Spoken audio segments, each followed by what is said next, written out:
Hallihallo, mein Name ist Ruti. Ich bin mit dem Motorrad in Venezuela angekommen. Und heute gibt es die erste Etappe in Venezuela. Ich besuche die Häuser der Götter. Nichts Geringeres natürlich zur ersten Etappe. Und ich lege mich gleich unangenehm aufs Maul. Wenn man meinen Finger anguckt, seht ihr das? Aua!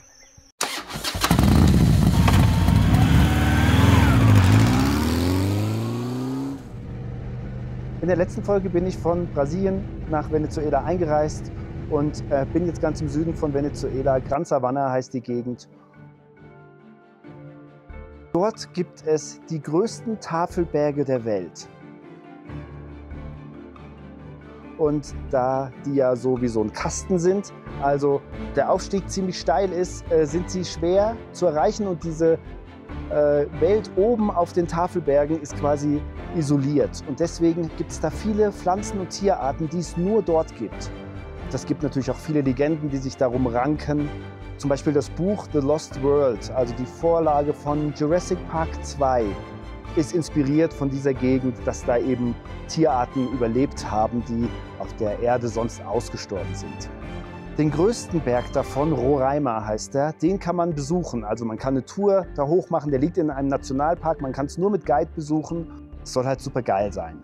Das Problem ist, dass die Touren ziemlich teuer sind. Also 8 Tage kosten 760 €.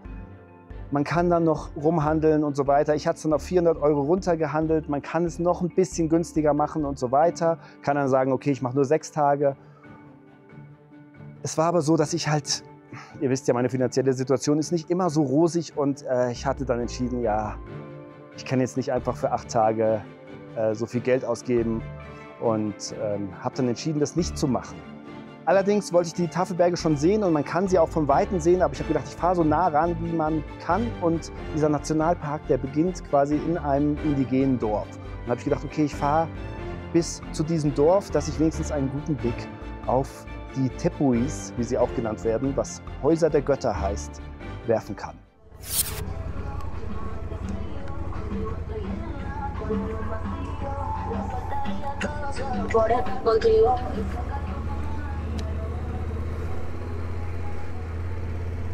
So, ist ein klein bisschen unangenehm, weil Charlie Cinnabine, einer der größten YouTuber der Welt, Motorradreisenden, der war jetzt gerade hier, oder der ist auf Instagram, ist er jetzt gerade hier in Bolivar eingereist und macht da Stories, und viele sind da total aufgeregt. Er hat halt irgendwie, weiß ich nicht, 1,6 Millionen Follower auf YouTube, macht spanische Sachen, ne? Können Sie natürlich auch alle verstehen. Und die denken dann oft, ich bin der. Oder ja, wenn sie mich nicht sehen, oder ja, dann Charlie, Charlie, rufen die hier immer am Rand so. Das Ding ist, ich glaube, der ist überhaupt nicht mehr hier. Also ja, der postet die Sachen zwar jetzt, aber er ist jetzt gar nicht hier mehr. Aber das wissen die natürlich nicht. Aber das ist dann immer so, nee, ich bin nicht Charlie Cinnabine. Ah, okay. Machen trotzdem Fotos mit mir, die sind alle super nett hier. Und ja, jeder warnt mich vor der Polizei, vor dem Militär besser gesagt. Mal sehen, wie das heute läuft. Ich habe ja noch keine richtige Kontrolle gehabt. Ich hoffe, dass die Papiere alle stimmen. Das Ding ist halt, wenn du von der kolumbianischen Seite bekommst du ganz andere Papiere. Bekommst du so Karten und so, die bekommst du halt hier gar nicht. Ich hoffe, das passt alles bei mir. Hier übrigens, die Indigenen sind hier und die kriegen hier, also es gibt hier keine Behörden so richtig. Die Behörden kommen hier irgendwie einmal im Jahr hierher und dann kriegen die Indigenen ihre Ausweise. Da müssen die alle hierher kommen aus ihren Dörfern und müssen ihre Ausweise abholen. Ja, es ist alles sehr speziell hier. Die Tanke kann ich natürlich kein Benzin bekommen. Das wird noch eine Aufgabe mit dem Benzin. Es ist warm, ich schätze so an die 30 Grad. 33. Ja, aber es ist wirklich so, nach irgendwie 3 Monaten da im Amazonas, da knallt es so, Das ist hier so, ich hätte jetzt gar nicht gedacht, dass es 33 hat. Ich hätte jetzt gesagt, so, ah ja, 25 Grad. Ist eigentlich angenehm. Man schwitzt natürlich, aber es ist nicht so, da man bezogen was, da denkst du jedes Mal, du gehst ein. Noch zur Geografie. Das hier ist die Ruta Gran Sabana, also die große Savanne. So heißt die Gegend hier.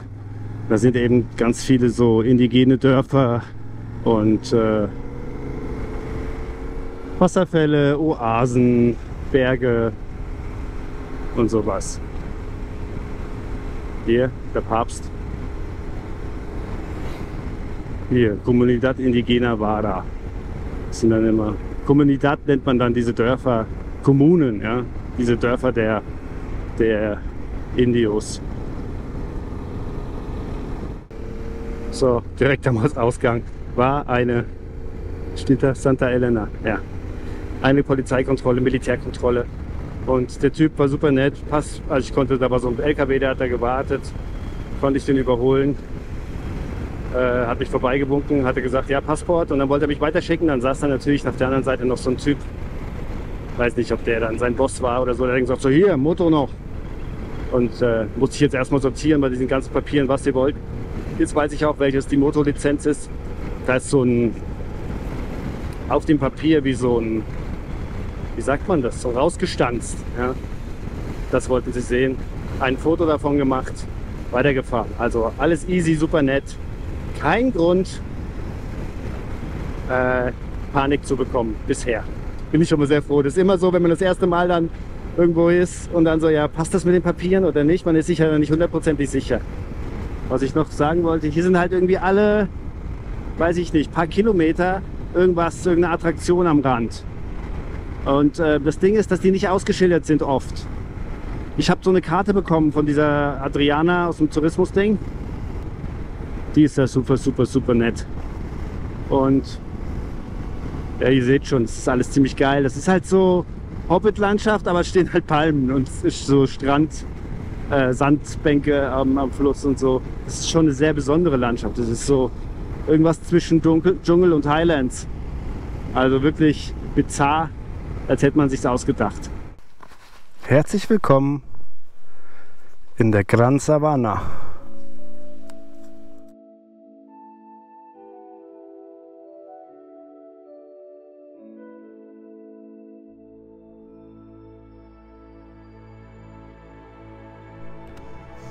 Guckt euch das an. Wow.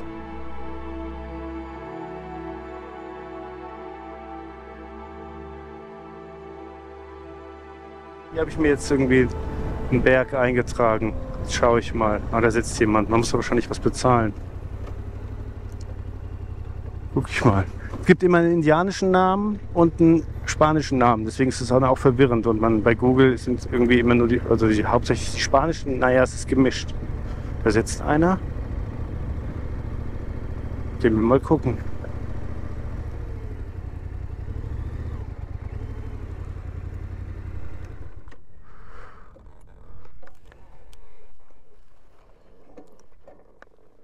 Boah, es ist schief hier. Holy shit. Und ich habe schon gehört, das kostet immer $1. Das war jetzt hier auch so. Cacoparu. Ja, das ist der Name hier. Und hat er irgendeinen spanischen Namen auch noch.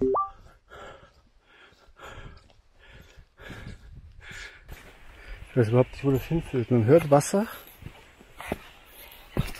Aber es ist ein ziemlich langer Weg. Und es ist ja, wie gesagt, über 30 Grad. Die ganzen Motorradklamotten. 2 Kilo Wasser auf dem Rücken. Ja.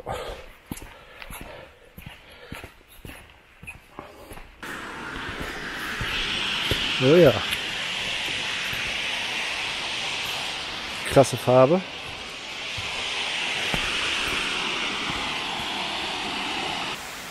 Wieder geiler Dschungel. Es ist sehr heiß und Moskitos natürlich.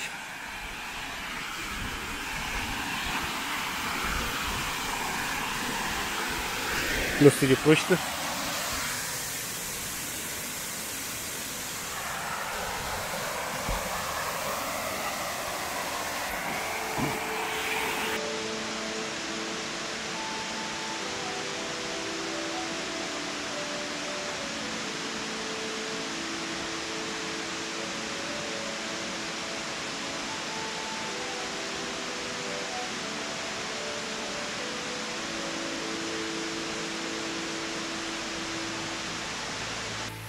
Es ist so rutschig hier, man muss echt aufpassen, dass man sich nicht aufs Maul legt. Auch gerade die Motorradstiefel, die sind halt nicht zum Laufen gemacht für rutschige Gegenden.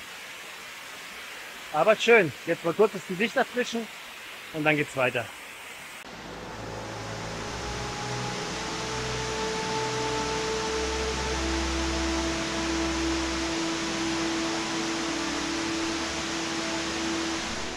So, ihr seht, das hat jetzt hier, weiß ich nicht, ziemliche Schräglage. Ja. Und mir hat mir jemand gesagt, so, ey, du musst den Lenker hier hin machen, dann kann man es viel leichter hoch machen. Ja, das finde ich aber überhaupt nicht. Ach, geht gar nicht. Also dadurch, dass es dann so ist, dann hast du den Schwerpunkt, der drückt dann noch mehr runter. So besser, finde ich. Und der Trick, ich mache immer schon hier das eine Bein hier auf die Fußraste und dann kann ich, wenn ich hier hoch, das ist jetzt natürlich super schwer, mit dem Druck auf die Fußraste, das aufrichten. Ja, ich meine, klar, bei mir ist der Ständer ja auch so ein bisschen ausgeleiert, das liegt dann noch mal schräger. Aber ja, die 200, was habe ich jetzt? Ich denke mal 250 Kilo habe ich mit dem ganzen Gepäck. Ich habe jetzt ja auch noch Campingzeug ein bisschen dabei. Also was heißt Campingzeug? Wasser und ein bisschen Essen und so. Natürlich nicht viel. Aber ja, ich wollte es einfach mal demonstrieren. Das Wetter macht mir ein bisschen Sorgen. Wenn ihr das da seht, das sieht schwer nach Regen aus. Sieht man das? Und dann kann ich das Offroad-Stück nicht fahren. Man sieht die Tafelberge da. Es sind 7 Stück, hat die Adriana zu mir gesagt, die Frau von der Tourismus-Info. Ein paar liegen jetzt in den Wolken, aber seht ihr das? Ich weiß jetzt nicht, welcher der Roraima ist, aber das sind die Häuser der Götter. Und auf diesen Tafelbergen, da regnet es irgendwie immer, das ganze Jahr. So, ich rede jetzt mal ein bisschen leiser. Ich bin an einer Polizeikontrolle, Militärkontrolle. Ihr seht es da. Und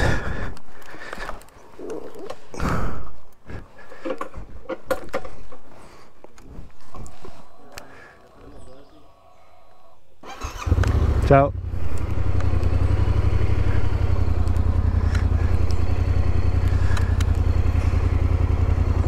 Auch die waren wieder super nett. Ich bin zum Kaffee eingeladen worden.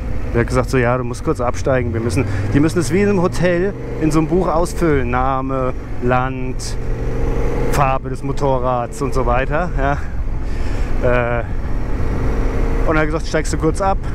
Ich gebe dir einen Kaffee, hat er mir einen Kaffee ausgegeben, wollten auch kein Geld, nix.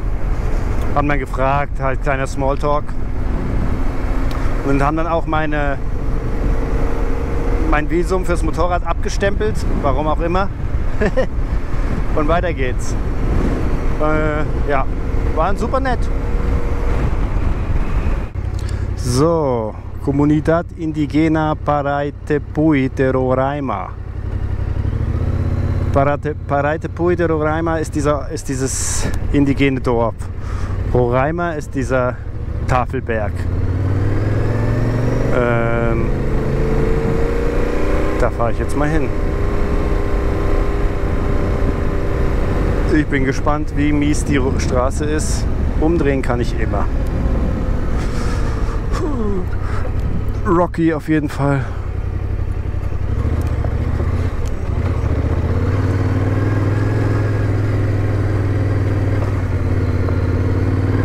Es sind irgendwie nur 30 Kilometer.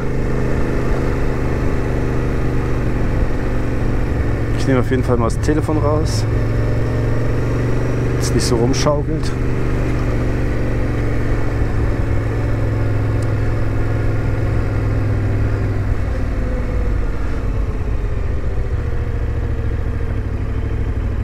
Welcome, sogar auf Englisch. Stark.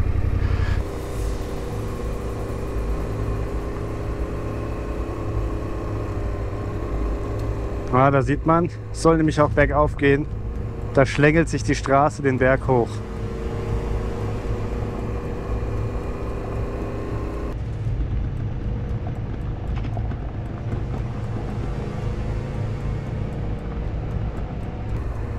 Aha.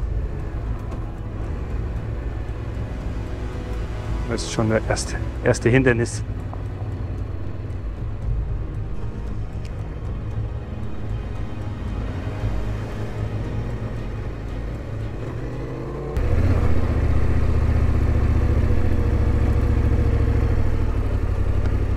Buenas. ¿Todo bien? ¿Sí? Sí, sí. Ok. Se quedó la bujía. Ah, ok, entiendo. ¿Para dónde? ¿Para Paritipuy? Sí, solo para pueblo, comunidad. Sí. Ja. Okay. Ciao. Buen viaje.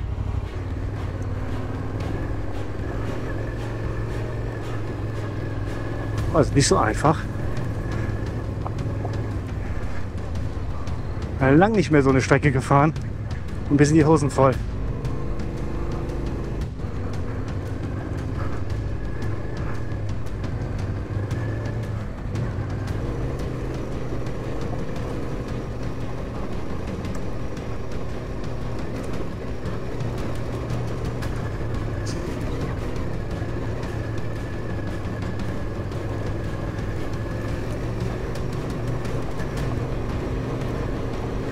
Wow, steil.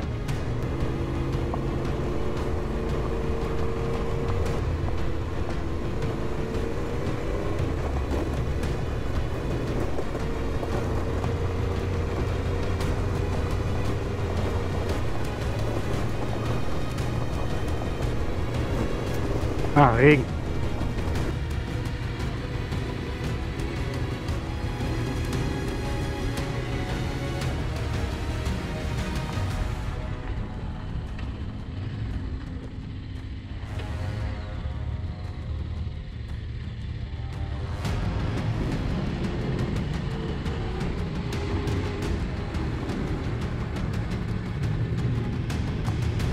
Also jetzt bin ich hier natürlich schon hier lang gefahren. Besser wäre es gewesen, hier rumzufahren.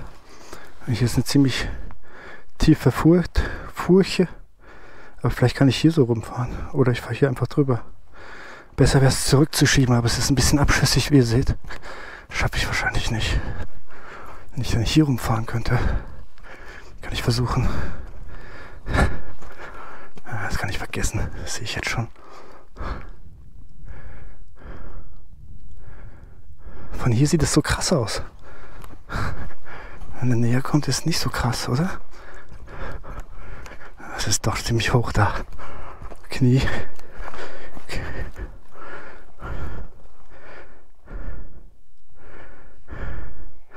Besser wäre es hier rumzufahren. Kann ich sonst noch irgendwie? Es ist halt immer mit dem Gewicht hinten drauf. Ich habe da keinen Bock, dann so brutal reinzurumpeln. Hier will ich rüber. Komme ich jetzt nicht mehr hin. Okay. Mut zusammennehmen und darüber kesseln. Ich gehe noch einmal gucken.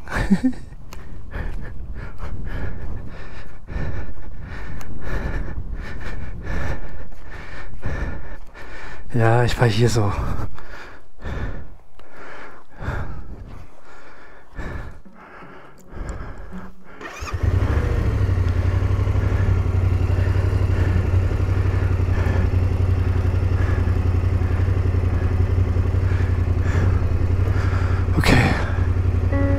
Los.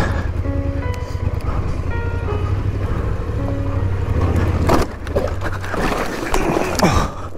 Boah, das war klar. Jetzt habe ich mit dem Rim.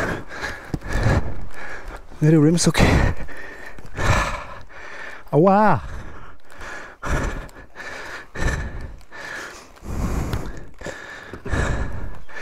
Aua, aua, aua. Finger.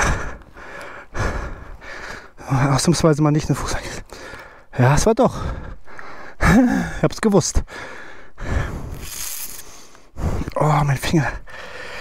Kapsel. Fucking. Okay. So kriege ich es nicht hoch. Okay.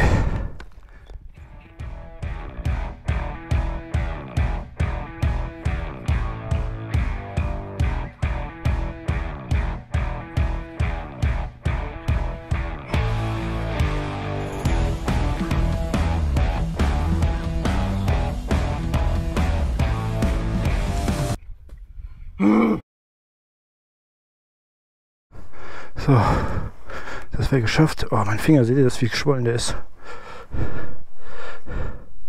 Schon die Kapselverletzung. Ich habe früher Basketball gespielt, das kenne ich. Der Rimm sieht gut aus. Also es sieht nicht so aus, als wäre er jetzt irgendwie verbeult. Gott sei Dank. Ey, das war nicht gut. Aber seht ihr, wie schwarz es ist? Es donnert auch. Habe ich auch schon wieder Schiss. Ich habe das jetzt hoffentlich gut aufgeladen. Und ich hoffe, dass jetzt nicht mehr so viel schwierige Sachen kommen. Okay. Hoppala.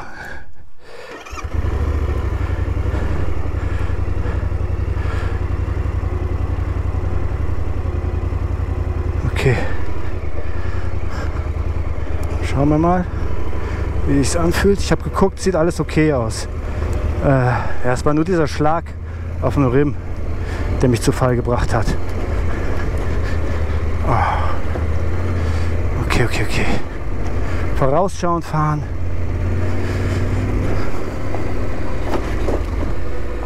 Oh, am liebsten würde ich jetzt hier mein Zelt aufschlagen. Was ist das jetzt hier? Oh, jetzt habe ich natürlich richtig Schiss, weil ich eben gestürzt bin. Normalerweise einfach, oh, das kannst du nicht machen. Fahren, nicht stehen bleiben. Jetzt fahre ich. Ich weiß schon genau, musst du Gas geben, musst du das und das. Ja, ich weiß. Weiß ich. Es ist manchmal nicht so einfach, wenn man Schiss hat. Oh.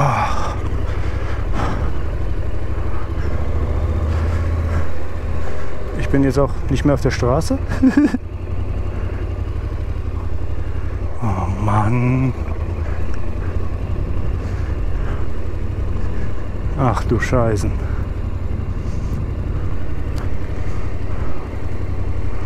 Wo bin ich jetzt gelandet?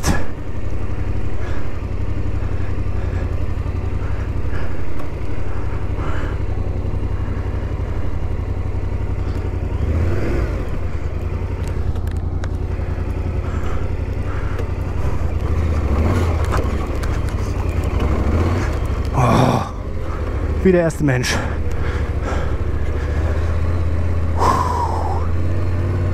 Ich muss das morgen auch wieder zurückfahren. Sand. Oh, ich bräuchte eigentlich mal eine Pause. Aber der Regen jagt mich. Hier vielleicht? Ich eier jetzt hier langsam durch, ist mir scheißegal. Ui, ist ziemlich sandig. Ja, ich weiß, Gas geben, aber ich habe im Moment nicht die Skills dazu.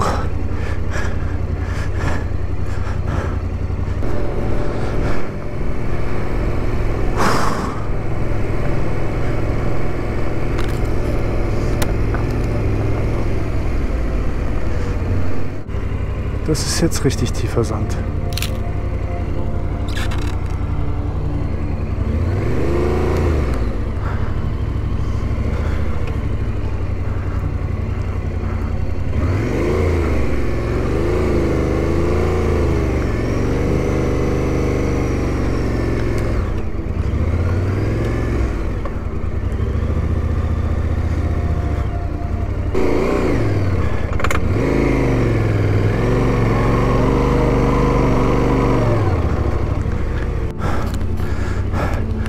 Guckt da, der Regen, der gießt richtig. Verdammt. Seht ihr das? Ah.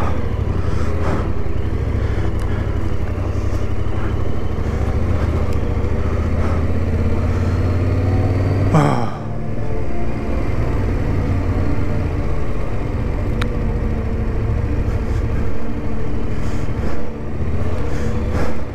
Aha, Brücke.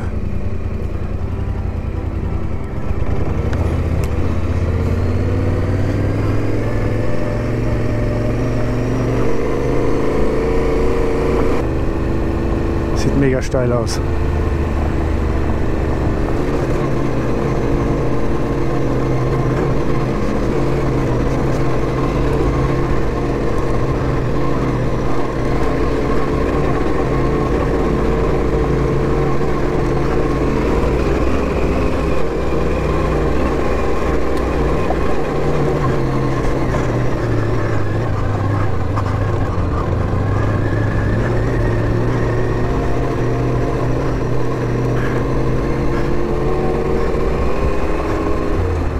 Oh, ich bin am Arsch.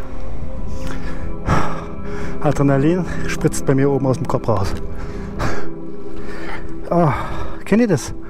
Wenn man so gestürzt ist und dann kommt man einfach nicht mehr runter. Irgendwas da vorne. Es kann nicht mehr weit sein.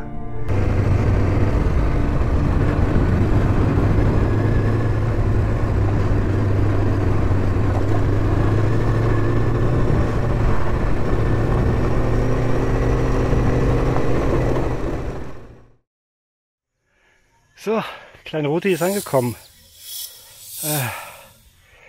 Ja, das war heute. Nach dem Sturz hatte ich die Hosen voll. Da ging nichts mehr. Blockade. Egal. Ich habe mich trotzdem durchgequält. Mal gucken, wie es morgen läuft. Vielleicht habe ich mich angestellt. Was ich zeigen wollte. Brutal. Die größten Tafelberge der Welt. Deswegen bin ich hergefahren, um einen Blick drauf zu werfen. Da hinten sieht man auch, das könnt ihr nicht sehen, aber hinter diesem flachen, da hinten ist noch einer, der steht so quer und da läuft so ein Wasserfall runter. Also wenn ihr mal hier seid und euch das leisten könnt, ist es wahrscheinlich super geil hochzulaufen. Ist dann so, am ersten Tag fährt man bis hier und dann läuft man 12 Kilometer zum Basecamp, dann läuft man hoch, das glaube ich 2 Tage und dann hat man ein paar Tage oben, je nachdem wie viele Tage man insgesamt macht und dann läuft man wieder 2 oder 3 Tage zurück. Naja, jedenfalls kann ich hier campen und er hat gesagt, es kostet nichts. Also ich habe gefragt, wie viel und er so, oh ja, passt schon. Moped habe ich jetzt da abgestellt. Halb Hund, halb Hygiene. Hallo. Da stehen auch so ein Käfer mit Riesenreifen und noch so ein Four-Wheel-Ding. Und ich wollte erst auf dem Gras campen und da hat er gesagt, camp doch hier drin. Und ich so, ja super, wenn es regnet oder so, da habe ich morgen wenigstens kein Problem. Habe ich hier mein Täubchen aufgehängst. Mein Finger tut gut weh, ich zeige euch mal den Unterschied. Doppelt so dick. Und da oben, dieses Haus ist ein Shop, da kann man noch was kaufen. Es gibt jetzt kein Restaurant oder so, aber vielleicht kann ich dann noch mal, gesagt, Brot kann man kaufen. Das ist gut, weil ich habe Thunfisch und ich habe eine China-Suppe. Ja. Ich baue jetzt erstmal das Zelt auf. Hola, Bernhard. Ihr hört's. Gerade rechtzeitig. Und ich bin froh, dass ich das jetzt hier innen aufstellen kann. Regnet. Und ja, das wollte ich euch noch zeigen, aber es ist gerade gelöscht worden vom Regen. Die haben hier irgendwie die Wiese verbrannt. Ich weiß nicht, ob das Brandrodung ist. Im kleineren Sinne. Ja, und der eine hat gesagt, ja, heute ist ein bisschen diesig. Also es gibt wohl Tage, wo man es noch besser sehen kann. Vielleicht haben wir morgen Glück. Es ist jetzt schon wieder ein bisschen besser. Vielleicht ist der Regen von da gekommen. Es zieht ja auch, man sieht der Rauch, zieht so ein bisschen in unsere Richtung. Ja, zum Shop habe ich es jetzt noch nicht geschafft. Und ich habe hier ein Nature Hike Zelt, sehr günstiges Zelt. Und wie gesagt, ich habe das jetzt schon, ich habe das 2 Jahre mit mir rum, das ist noch top. Und man kann, das Wichtigste bei einem Zelt, beim Reisen, oder bei so Reisen, wie ich es mache, ist es, dass das Zelt auch von alleine stehen kann. Also, dass man es nicht mit Heringen reinmachen kann. Und das kann's. Allerdings hier die Wand, ne, ist halt nicht perfekt. Es müsste eigentlich so, also, wenn er hier so noch eine Querstrebe hätte, wäre nicht schlecht. Und hier auch, aber ist nicht so schlimm. So für eine Nacht oder für eine Person ist okay. Es ist halt so, ich liege mit dem Kopf eher auf dieser Seite, ja, nicht hinten, sondern vorne. Jetzt habe ich irgendwann rausgefunden, dass das viel schlauer ist. Ja. Jetzt habe ich das alles schon mal ein bisschen aufgemacht und noch ein bisschen aufliegen lassen, weil die Matte stinkt immer noch ein bisschen nach Benzin. Ja, ach so, was ich noch zeigen wollte von dem Sturz. Das ist halt mit diesen Sturzbügeltaschen, das ist super geil. Allerdings, wenn das Ding hinfällt, dann ist der ganze Druck da drauf. Ihr seht's, meine Tasse, meine geliebte Rutis Reisentasse, die ist ja schon sehr mitgenommen. Ist ein bisschen verbeult. Aber sie war schon mal verbeult, also vielleicht kann ich sie wieder hinbiegen. Ja, also wenn es aufhört, gehe ich nochmal zum Shop. Ansonsten, ich habe auch keine Nudelsuppe, sondern Carbonara. So ist es manchmal, ne? Dann bin ich zwar wieder direkt rauf aufs Pferd, aber ich habe es nicht geschafft, mich irgendwie zu beruhigen. So, naja, morgen ist ein neuer Tag. Und ich habe es ja auch schon oft gesagt, ich habe manchmal hat man so einen Tag, schwachen Tag, bin lange nicht mehr Offroad gefahren, dann gleich so ein ziemlich schwieriges Stück. Ausreden habe ich immer genug, keine Sorge. Ja, es hat wieder aufgehört zu regnen. Es hat ziemlich doll geregnet, aber jetzt ist es wieder vorbei. Ja, da hinten geht brutal die Sonne unter. Richtig geil. Ich war auch im Shop, eine Cola gekauft und Brötchen. 3 Stück hatten sie noch, die habe ich genommen. Ja, 3 Brötchen, eine Cola, 4,50 $. Ist jetzt nicht so billig natürlich hier. Ja, ich hatte dann noch eine Mayonnaise, die war noch geschlossen. Die habe ich die ganze Zeit mit mir rumgestellt, die habe ich dann schön aufs Brot gemacht. Und die war ranzig. Dann habe ich die so runtergekratzt von dem Brot. Eine Hälfte war quasi nicht mehr so richtig zu retten. Aber gut. Ich hatte dann noch so kleine, ich sammle immer so bei McDonald's oder weißt du, wenn man so irgendwo in so Geschäften, wo es dann so Ketchup und Mayo gibt, da sammle ich das immer. Da hatte ich noch ein paar übrig. Jetzt habe ich immerhin 1,5 Brötchen gegessen. Und die Carbonara mache ich mir später noch. Da habe ich noch aufbewahrt, das Highlight. Und hier gibt es Internet in dieser Hütte, glaube ich. 1 Stunde 20, 3 Reals. Und die Reals kann ich ja wohl dann nicht mehr benutzen. Und ich habe noch genau 3 übrig. Kaufe ich mir jetzt. Gucke ich mal, wie das hier funktioniert. So, mittlerweile ist es stockdunkel. Wie man vielleicht hört, bin ich am Kochen. Ich zeige es mal. Carbonara soll es geben. Ich weiß jetzt nicht genau, wie viel lang noch. Aber es ist, glaube ich, ganz okay schon. Mir ist gerade noch eingefallen, ich habe ja noch Parmesan. Das passt natürlich hervorragend. Richtigen Parmesan, also, ich weiß nicht, ob es richtiger Parmesan ist, aber Streukäse zumindest. Steht Parmesan drauf. Kann man nicht sehen. Carbonara.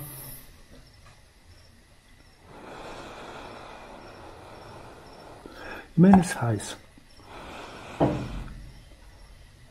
Mit irgendeinem Hund rum.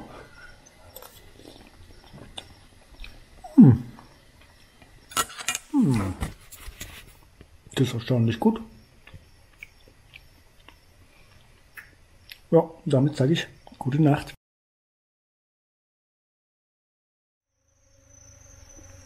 Schönen guten Morgen. Ich sitze hier wieder auf diesem Stein. Die Aussicht ist überragend, die Wolken unter mir. Ja, ich habe okay geschlafen. Mein Finger, kann man das sehen, der ist ungefähr jetzt 3-mal so dick. Also es ist doch ein bisschen mehr als eine Basketball. Ist auch ganz blau. Seht ihr das? Ist nicht so gut. Heute Nacht bin ich mehrmals aufgewacht, weil ich solche Schmerzen hatte. Habe dann eine 600er Ibuprofen genommen und nochmal 2-3 Mal mit Voltaren eingeschmiert. Ja, das ist das Maximum, wie ich ihn biegen kann. Ich weiß nicht, ob er gebrochen ist, tatsächlich. Ich weiß auch gar nicht genau. Ich glaube, ich bin so durch diesen Aufschlag, ich habe ja diese Griffschützer, bin ich wahrscheinlich vorne so, ich habe immer diesen einen Finger so auf der Bremse. Und da bin ich wahrscheinlich so... Und ja, jetzt die Häuser der Götter hinter mir. Kaffee habe ich schon gekocht. Ja, mir graut's ein bisschen vor der Rückfahrt. Es hat ja auch gestern noch ziemlich doll geregnet. Ja, das Gras ist feucht, als ich rausgegangen bin. Bin ich auch mit Flipflops, hat's mich fast hingelegt auf dem Gras. Also ich muss noch ein bisschen warten, bis es ein bisschen trockener ist. Ja, es bleibt mir nichts übrig. Ich muss zurückfahren.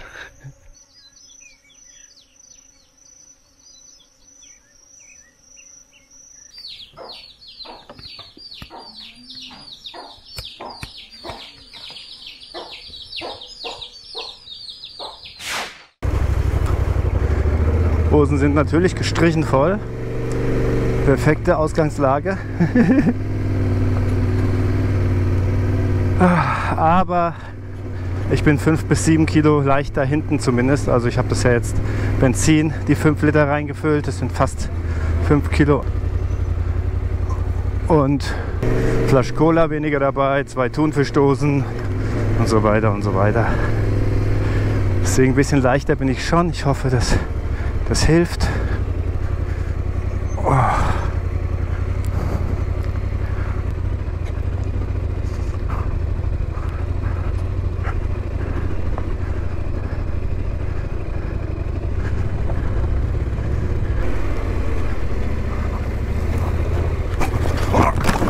Boom! Direkt aufs Maul gelegt. Ich hab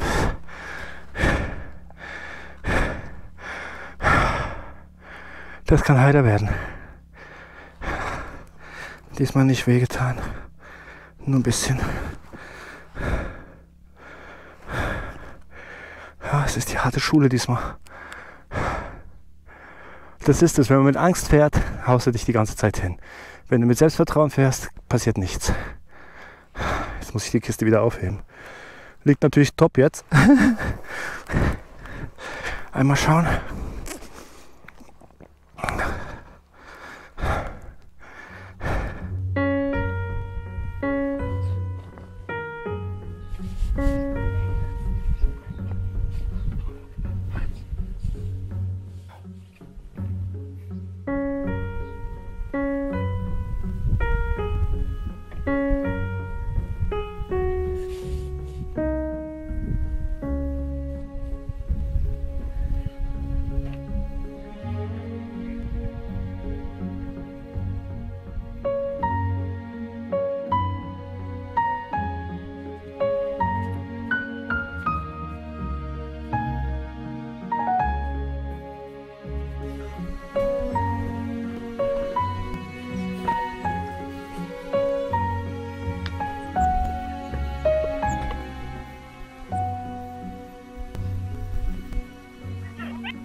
Lo, iya.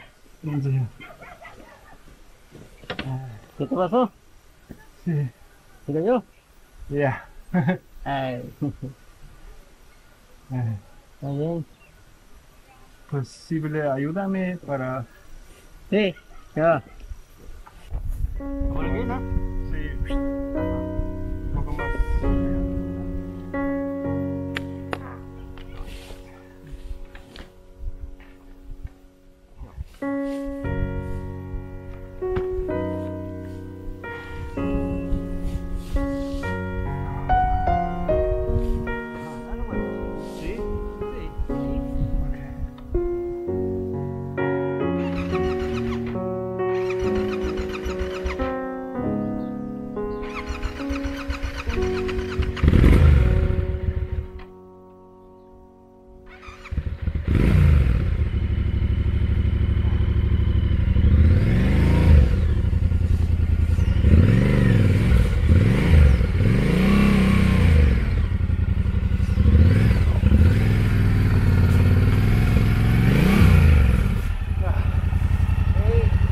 Gracias.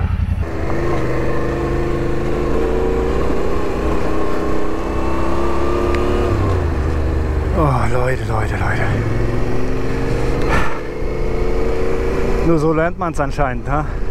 Ich kann mich noch erinnern, dass mir am Anfang meiner Reise, als ich hier angekommen bin in Südamerika, haben mir Leute erzählt, ey, ich hau mich jeden Tag 10-mal aufs Maul. Da habe ich schon so, ach du Scheiße und so. Mir ist das ja gar nicht passiert. Ja, jetzt ist es soweit. Aber ich hatte jetzt am liebsten aufgegeben eben. Aber es muss ja, ich habe hier keine Wahl. Und das sind die leichten Parts. Die schweren Stücke kommen ja erst noch. Ja, Backup. Ich kann jetzt nicht immer die Kamera anmachen. Das setzt mich zu sehr unter Druck, dann haue ich mir wieder aufs Maul. Aber ja, wenn du dann auf die Hinterbremse auch nur leicht gehst, dann rutscht er direkt runter. Weiß man gar nicht. Und vorne bremsen ist natürlich dann super gefährlich. Ja, ich mache dann so ABS-Bremsung. Rutsch. Ja. So. Jetzt kommt dann demnächst das Sandstück.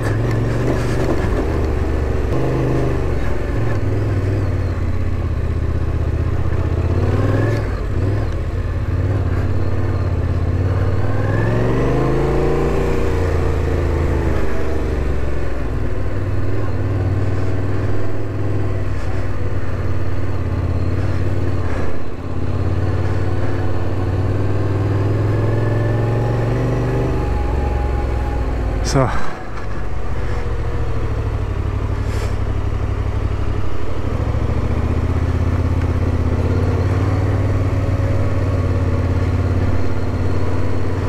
Gestern bin ich an der Seite durchgefahren, das war scheiße. Jetzt versuche ich mal hier in der Mitte. Boah.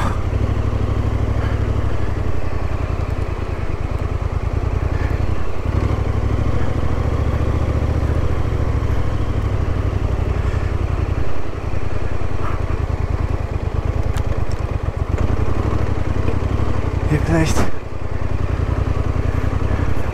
Es ist so fein, der Sand ist unglaublich.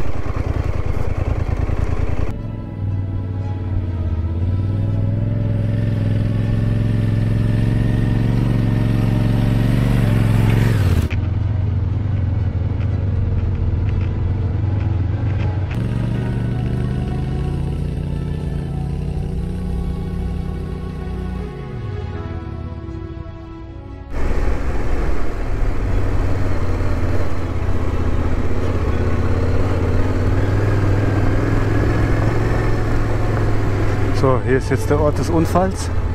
Da oben, glaube ich. Also des ersten Sturzes gestern. Das heißt, ich will mich links halten.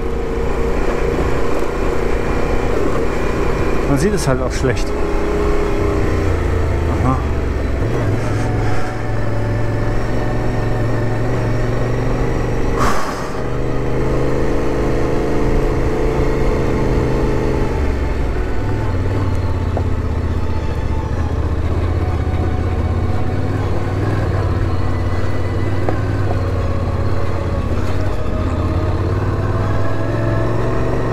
Okay, das habe ich überlebt. So, ich will das nur noch mal klarstellen. Ich will jetzt hier nicht sagen, dass es am Reifen liegt oder am Gewicht. Es ist besser, weniger Gewicht zu haben, macht es leichter. Es macht es leichter, krassere Offroad-Reifen zu haben. Aber es liegt natürlich ganz klar an meinen Fahrskills. Das ist halt ein bisschen ernüchternd, weil ich dachte, ich fahre ganz gut mittlerweile. Aber das hier war echt, ja, ich weiß auch nicht. Ein bisschen souveräner hier durchfahren wäre schon schön. Aber gut. Was zählt ist, ankommen.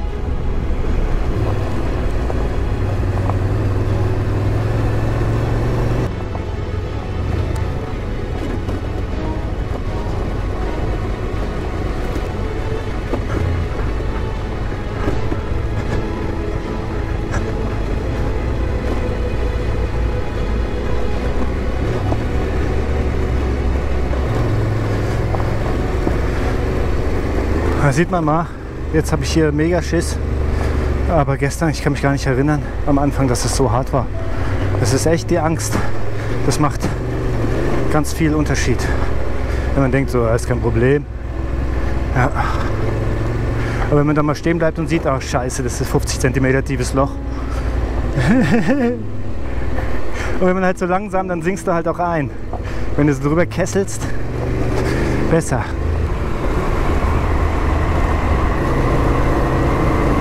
Oh, Halleluja. Mann, oh Mann, das war hart. Hat Spaß gemacht? Nein. Hardcore.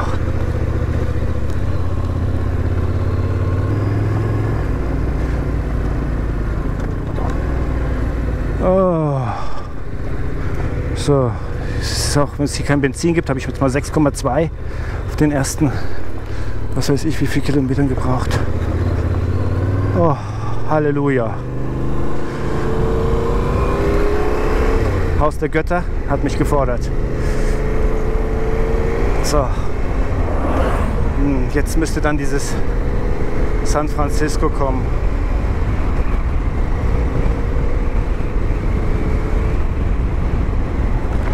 Cumaracapai, das ist San Francisco. Cumaracapai ist der Indio-Name, San Francisco der spanische Name. Oh. Ist nicht mal so ein Triumphgefühl, sondern es ist einfach nur so, oh Gott sei Dank ist vorbei. Ich will nur was trinken, ich kann im Moment nichts essen. Es ist noch zu viel Adrenalin im Kopf.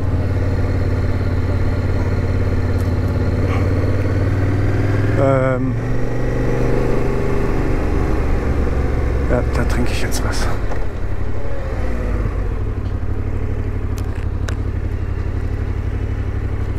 Ich habe eine Dose Thunfisch und ein Brötchen gegessen zum Frühstück. Da jetzt steht es hier, San Francisco de Uruguay, das ist der spanische Name. So, kurze Pause, habe ich mir verdient, oder?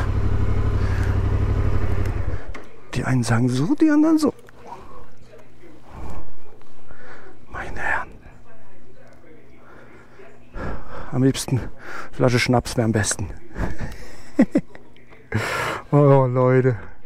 Da denkt man hat's drauf. Oh, ich bin Dschungel gefahren, ich bin das gefahren, ich bin das gefahren. Und dann eine Strecke komplett Selbstvertrauen im Arsch.